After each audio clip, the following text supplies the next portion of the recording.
Hello everyone and welcome back to my channel, and if you are new here then welcome. Today we are talking about the worst books that I read in 2023. I am currently filming this on Saturday the 30th of December, meaning I have today and tomorrow to finish a book that might be added to this list. But all of the books I'm reading seem pretty good, and so I'm kind of confident that I'm not going to read a worst book of the year right at the end of the year. And also, this year is the year that I discovered the DNF. I really don't know why, but I am just such a person to persevere and push through books that I'm not enjoying. Especially when I've had them on my shelf for a long time, or when someone's recommended them to me. I always try and read the book, especially if I was quite far through the book. But even when I know I wasn't enjoying it at like 10% through, I would always just finish the book. And even saying that now, it just sounds ridiculous because like, why would I do that when I know I'm not going to enjoy it? And also I'm like pretty good at knowing when I'm still going to not enjoy a book, like after 10%, 30%, 50%. I'm like very good at trusting my own taste. So why would I just not put books down? But for some reason, literally only in the last 2 months of this year, or maybe 3 months, I've managed to actually force myself to start putting books down when I'm not enjoying them, and it has been a revelation. So for me, that actually means that a lot of these books I read much earlier in the year, and these are rated 1 star, 1.5 star. The maximum these books are rated is 2 star. I've got 10 books here to show you. So a couple of them are 2 stars, but I really didn't enjoy them. Most of these are 1 star reads for me. But also just on my personal rating system, I don't often find 1 star books because I'm very well attuned now to the types of books that I will enjoy, types of books that I'll pick up. So a few of these books are ones that I've chosen myself, but also lots of them are ones that I've either just picked up randomly in a charity shop and I don't know much about. A couple of them I was sent, and only a couple of them have I been actually recommended by people. So that's the other thing I wanted to say. This is the first year that I've ever made any content around books. I've always read a lot. I've always read well over 100 books every single year, but this year is the first year that I've actually started making content around books, meaning that I now actually get sent books. So that has really changed my ratings of books this year. I think I have read 177 books so far this year, but my average rating, it's still skewed pretty high and it's pretty strong. My most common rating is around a 4-star read, which is really good, obviously, but this does mean that I get sent books and I want to read them because I've been sent them and I feel really pleased that I've been sent books, but it does mean that actually my ratings have skewed lower for the year. My average rating, according to Storygraph, is I think currently 3.59, which for me seems low, although like anything above 3.5 I guess is actually pretty positive rating, but I think on previous years it has been higher. I think this is a combination of me only DNFing in the latter half of the year, also being sent books and wanting to keep up with new releases as I'm making content about books now, and yeah, basically a few other things that I think that has affected that overall rating of my books. But because I've read 177 books so far, I'll probably finish another one today or tomorrow, so maybe around 178. I thought maybe I'd go a little bit into my general stats. So like I said, I've read 177 books. My average rating is 3.59. My genre split is this, so very heavy in fantasy, sci-fi, literary fiction. I read mainly print books, physical books, but I also read a good amount of ebooks. That's something that's changed this year. I've read a lot more physical books than I usually do. So that's just some stats about me, but I'd also quite like to do a whole like 2023 reading stats video. I don't know if anyone would be interested in doing that. Maybe I'll just do it for my own joy because I quite like going into the numbers, and also it'd be nice to look back on at the end of next year to compare. But anyway, that is enough rambling. Let's get into the 10 worst books that I read in 2023. And these are kind of in no particular order, but I'm probably going to start with the slightly better ones and then go into my least favourite right at the end. Okay, so the first books that I want to talk about are the Paper Girls comic books. So I picked these up because they are by Brian Vaughan, I think is how you say his name. So yeah, Brian Vaughan is one of the 4 writers of the Paper Girls comic books, but he also wrote Saga, which is one of my favourite graphic novels that I've ever read. So I really wanted to pick this up, and also I was really intrigued because I actually really love the art style in these books. But for me, this was just, they did not hit. And it's for 2 main reasons. Firstly, I feel like there's these 4 really distinctive characters, or they're at least supposed to be very distinctive, but honestly I could barely tell them all apart, except for this blonde girl who seemed to have her own personality. Honestly, the other three's personalities really like blended in together, and I was not sure how I was supposed to feel about any of them, and I literally got confused when I was reading it because I kept getting them all confused with each other. And then the second thing about it, and the main gripe that I had with these books, is the plot made no sense to me. I just was very, very confused, and not in a fun way. I feel when you're reading a story visually, and you're also hearing just dialogue, I think to be too overly confused on what's actually going on just really actually takes you out of the story. Like, I don't mind being confused in terms of books. I actually quite like it, especially at the beginning of a book when I'm kind of confused, because it means that there's some depth of what's going on, there's something to figure out. But I read all 3 of these volumes and I never actually figured out what the hell was going on, and I also just didn't care that much in the end about the plot, because I think of the main issue that I had with, I just didn't really care about the main characters that much. And I feel like this is a really unpopular opinion, because this is a really popular series, but I did not like it, so I will be giving these books away. These were just recently featured in my unhaul video as well. I'm counting that as 1 book out of the 10. That's the first one on my worst books of 2023. Oh, and I feel like I should say before we move on, these are obviously not books that were published in 2023. These are books that I read in 2023. Okay, so the next book I want to talk about I don't physically own, but I read it digitally, and it is Wow No Thank You by Samantha Irby. This is supposed to be a collection of humorous, funny essays, and they're supposed to talk about family, friendships, relationships, lots of different things in life.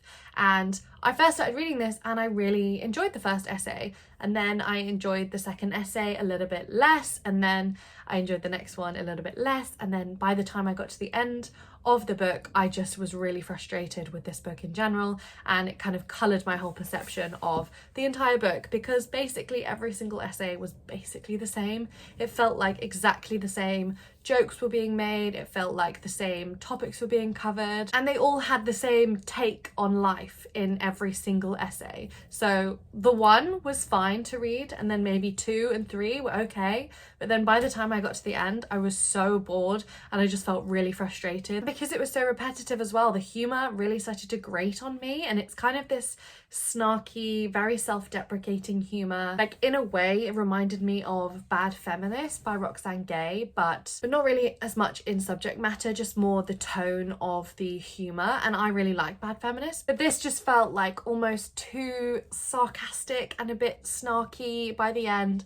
But my main issue was it was just so repetitive. Like, I would have read 1 longer essay and probably rated it pretty highly, but as a short story collection or short essay collection, I just really didn't enjoy it. The next book I want to talk about is Medusa by Jessie Burton. I really didn't enjoy this book. I didn't enjoy the experience of reading it. I thought it was very simply done and quite basic retelling. It's kind of also pitched as Medusa as you've never seen her before, kind of this really fresh and interesting take on the tale of Medusa, but in actual fact it's not anything of the sort. I also read Stoneblind earlier in the year, which is also another Medusa retelling. In lots of ways they're actually very similar, but at least Stoneblind is really doing something a bit different, and it's doing a much more humorous take, whereas this is essentially the exact same story without anything being changed. I don't think that it's a fresh take in any way, because actually every single Medusa story that I've ever read has made Medusa an interesting and complex character. Even in the very original myth, you hear all about her childhood and how she's grown up and her relationships with her sisters, and even when then she becomes a monster at the end of the stories, she's still a very interesting character, and that's the original myth as far as I know it. So for this to be billed as kind of this fresh and interesting take, and then to be basically exactly the same and actually just slightly more simple and a more watered down version of the original tale, just really didn't sit well with me. And it's very short. I think that it didn't have time to do really anything very interesting, and overall it was just very basic and quite dull. I also didn't really like Jessie Burton's other book, The Miniaturist, so maybe I just really don't get along with Jessie Burton's writing, but I was very disappointed because I absolutely adore this cover. So that is one of the worst books that I read this year. Next up, I want to talk about another book that I don't actually physically own, and it is A Song of Wraiths and Ruin. This one I think suffered from my high expectations. I'd heard a lot about this story, and usually I really like fantasies that are similar to this. This is a West African inspired fantasy story. You're following a princess and a refugee, and there is a competition element. There's lots of folklore involved, and usually just that type of story I would eat up and I would love. But this one in the end just felt badly executed for me. I just think it was quite messy in how the plot was coming together, and I also felt like both the characters were quite unlikable, and not in like an unlikable complicated way, just in the kind of an unlikable way where you don't really want to be following their story. You don't really care about what happens to them. This one I don't think is in any way an absolutely terrible book. It's definitely not the worst on this list, and I would say if you're really interested in these types of books, then I would still say to give it a go. But for me, I just think I've read books where they have done a similar thing and they've executed it so well. So I didn't feel like when I read this one that I could rate it very highly at all. I think I gave this like a 2-star in the end. Next up, a book that I have complained about already before, I think a couple of times, and also was featured in my unhauling video. So I no longer actually physically own it because I've already given it away. But it is The Thursday Murder Club by Richard Osman. So these are described as a funny, kind of light-hearted, cozy mystery story, basically revolving around this retirement village where these group of old people are trying to figure out old cold case murders, but when something happens right on their doorstep, they have like a real live murder to try and figure out. My main issue with this story is I don't think it was actually very well done in terms of the mystery. I didn't really care about the actual mystery that was happening, and a lot of the characters seemed like cartoonish versions of characters, like especially the evil characters. They didn't really have any depth at all. They were very cartoonish in their evil ways. And also even the main characters, the old people that we were dealing with, they didn't seem very complicated in their own way either. But honestly, my main gripe with this book is the fact that I love Agatha Christie books, and I especially love reading Miss Marple. Me and my friend Alice, we always read Miss Marple together. Actually, we are currently reading Agatha Christie. We're doing this Miss Marple, which is Nemesis, but basically we always read Miss Marple together and we try and figure out the mysteries, and we are always just absolutely astounded by the twists and the turns and how she manages to do these mysteries. But one of the first ever Miss Marple stories is called The Tuesday Murder Club, which is basically the Thursday Murder Club is kind of completely ripping off Miss Marple, who is a little old lady who lives in a village and she tries to figure out murders. So for me, I think if I would have gone in not reading or not knowing much about Miss Marple, maybe I would have enjoyed it more, but I don't think I would have ever rated it that highly either, because even then the plot and the characters themselves were not that engaging to me. So this was not good for me and I did not really enjoy reading it. So next up is one that I think people are going to get slightly annoyed about, maybe, because this seems to be a really beloved book, but I hated reading If We Were Villains. So this is a book about this really prestigious Shakespearean theatre college university where there is 7 students who are the best in their year, and the book really has this dark academia vibe, which I'm discovering that I don't really love as an aesthetic or a vibe in a book either. Basically in their final year something happens and someone dies, and the person who was put in prison for 10 years is now just going to be released, and he's finally going to tell the real story of what actually happened. So as a premise, that's pretty intriguing, but honestly just the way that this book was written irritated me so much. It was like, I like and I can deal with pretentious writing when it's done well, but this was pretension for pretension's sake. At some points it was actually unreadable. Like, the story is trying to explore this idea of rivalry and like these 7 really ambitious students and how their relationships are degrading, and also because they're theatre students as well, like the boundary between like reality and their acting, like is the whole story a performance, this kind of thing. But honestly it was just done so badly that I just hated reading it. The central mystery isn't a mystery, it's really obvious what happens as well. That kind of annoys me when it's like a 400-page book and you already know what's going to happen. But mainly it was just the characters. They didn't really make sense. There's supposed to be this real rivalry between them and these kind of push and pull and these interesting and kind of mysterious things happening. Like, you're exploring the dark side of human nature, but it's just teenagers being nasty to each other and being really overly pretentious and ruining their lives for literally no reason. Also, they mainly talk to each other in Shakespearean quotes, so that is also unbearable to read. I like Shakespeare, like I like reading Shakespeare plays, but I hated all of the random out of context quotes. I think the only way that you could really enjoy this book is if you are obsessed with Shakespeare like the people in the book, and anything Shakespeare related is really interesting to you and that you absolutely love it. But to me, the reason I like Shakespeare is because of the stories, because of how clever they are, because of their wit or their tragedy or their characters, basically. But this is kind of like stripping all of that away, because the book itself doesn't have great plotting or characters. It's just about Shakespeare on its own, if you know what I mean. Like, it's about the idea of Shakespeare without kind of referencing or being like reading Shakespeare in any way. I don't know if that's going to make any sense to anyone, but basically the story was just a big failure for me and I really hated reading it, and it's really actually made me think twice about picking up any other things that are described as dark academia. So the next book that I want to talk about that I really did not like is The Bone Shard Daughter, and I'm actually having trouble describing what this book is about because honestly the plot itself is very confused. But basically there is this empire and it is built on the foundation of this emperor who can manipulate bone shards and create different constructs. And I think that that is an interesting concept and I would like to have seen that explored actually more in the books. But you kind of follow a few different perspectives all around this empire as there is a rebellion brewing. You follow people in the royal household, you follow different people in the rebellion. But this one just felt really messy. It felt like there was loads of different concepts that were trying to be introduced in one story and nothing was developed fully enough. There was too many characters as well that were trying to go on a journey and we didn't end up having enough time with any of them to feel like we were rooted in the story. And for me it just ended up being that the stakes were introduced really late, and then by then I didn't really care about any of the stakes of the story.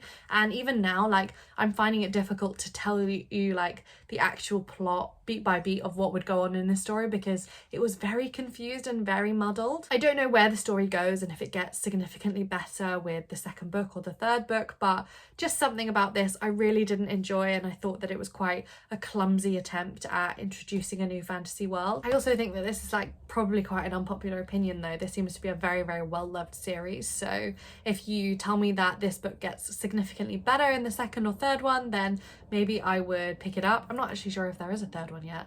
Or maybe there is. I haven't actually been following it. But anyway, this is one of the worst books that I read this year. Okay, we have 3 books left and these are probably the 3 worst books that I read this year. So if there wasn't, it was kind of vaguely in order before, but these are definitely my top 3 worst books. So let's jump in. Firstly, we have unfortunately a very long book, which is The Madness of the Seduced Woman. This comes in at around 650 pages and honestly I didn't enjoy it for most of those pages. This is one of those books I definitely should have DNF'd early on in the first chapter. I knew I should have done it, but I just pushed myself to read the whole thing and I didn't enjoy it. So it's one of the books that's really taught me to DNF this year. This is basically the story about Agnes Dempster, who lives a very privileged life, and she is also one of the most beautiful women that has ever existed.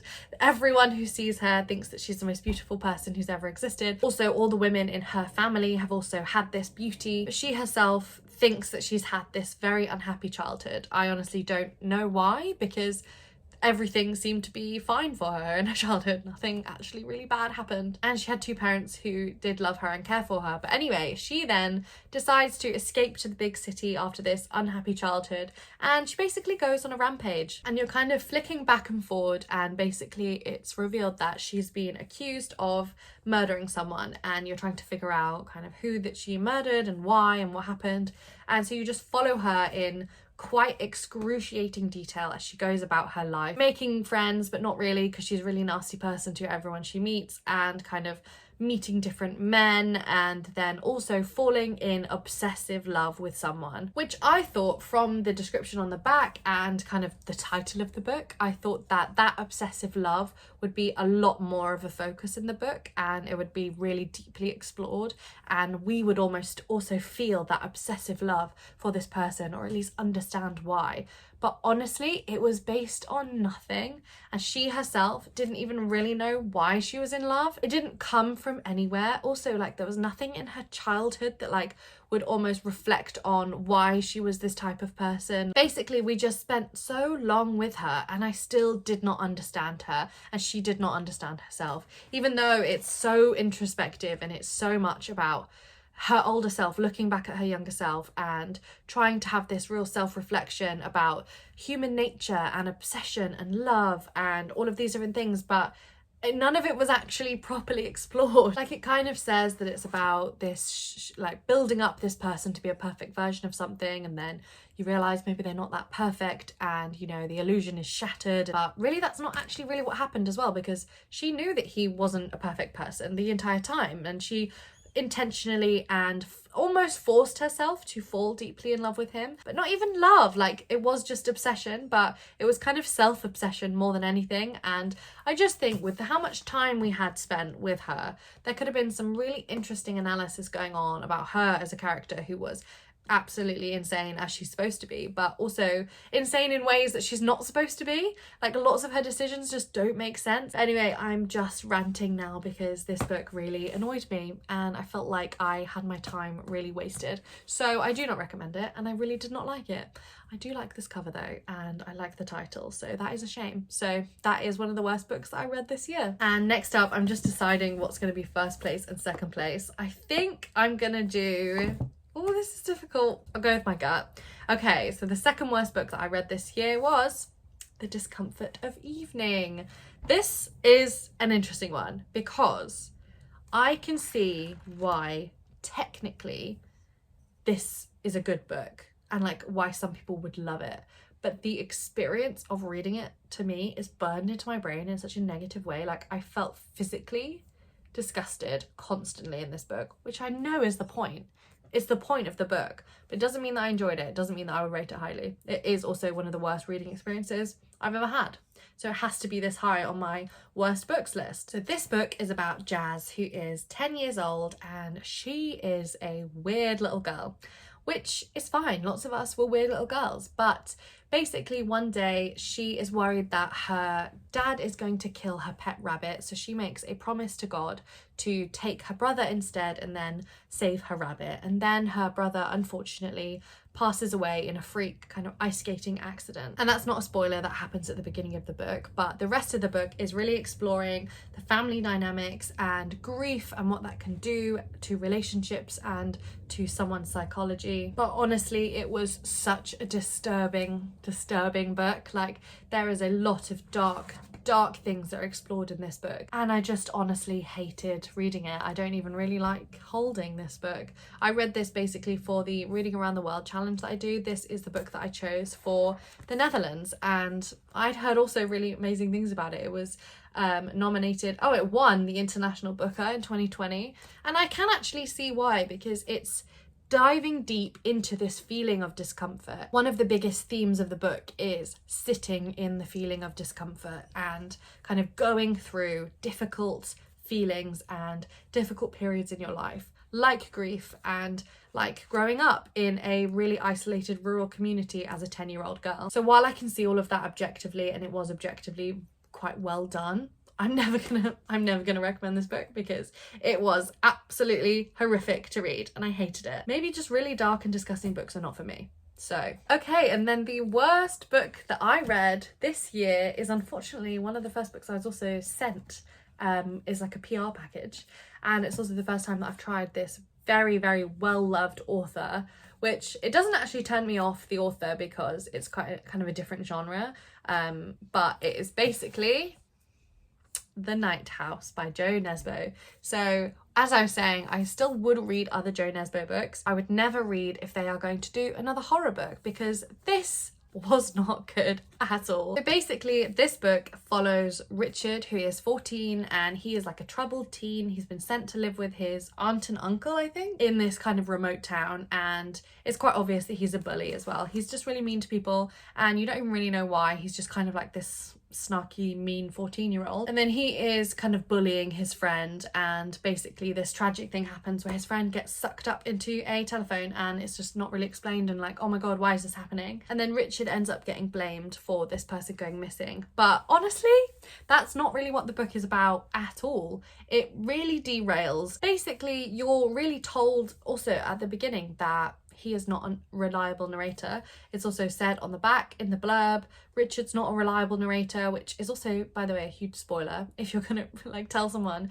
that they're an unreliable narrator, then you know that they're you know what I mean? Like, that should be something that's unsaid about a book. But anyway, so you know that he's an unreliable narrator, and basically I'm gonna actually spoil it. I'm gonna spoil it because I need to tell you why I hated this book so much. So if you do want to read this book, skip until this time where I'm wrapping up this video, because I'm gonna go into spoilers now. Basically, in my opinion, one of the worst things that books can do is when they have a story. So like for this, it was like a third of the way through the book. You've read quite a lot, you're reading about Richard and you're trying to figure out what's going on with this telephone, and is it magic, is it, you know, something else going on, is it just a young boy that's kind of traumatized and like, you know, he's imagining things.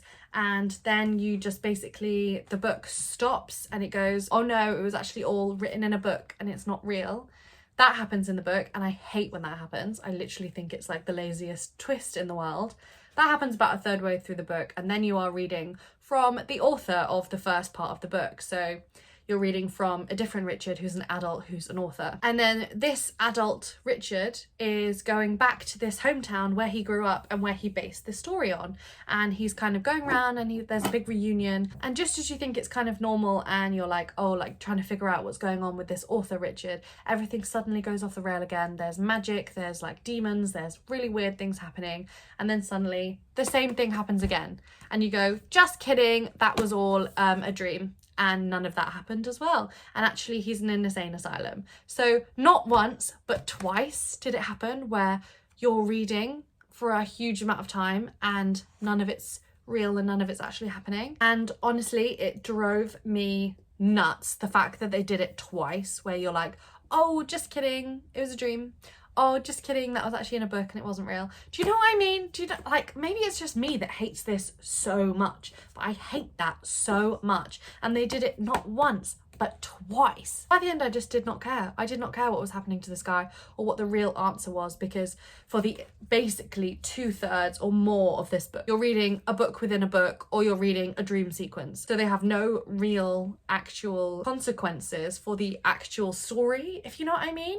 I don't know, I just felt really stupid and really lazy, and every time it happened I got really annoyed about it. So this is one of the worst books that I've read this year. Also, it was just badly written. Like the first half of the book, I was like, why does this read like a young adult book when this is an adult horror? It was from this 14-year-old's perspective, but honestly the writing itself was just really, really cringy. Just like the way that it was actually written, it was really simplistic, but also just like, I don't know, like almost babyish. I don't know. So I've read young adult that's really good, and this just felt like, it actually felt like a 15-year-old writing it, like the beginning bit. And then the tone kind of does shift a little bit and becomes a little bit better written, but by that time you're a third of the way in the book, and then the whole thing happens where it's like, oh, just kidding, it was all a book within a book. Anyway, I just absolutely hated it. Maybe I would try another Jane Esbo, but I would never recommend this book. So it's the worst one that I read this year. Thank you so much for watching my rant video. This has ended up being such a long video because I've been actually ranting. It's gonna be really annoying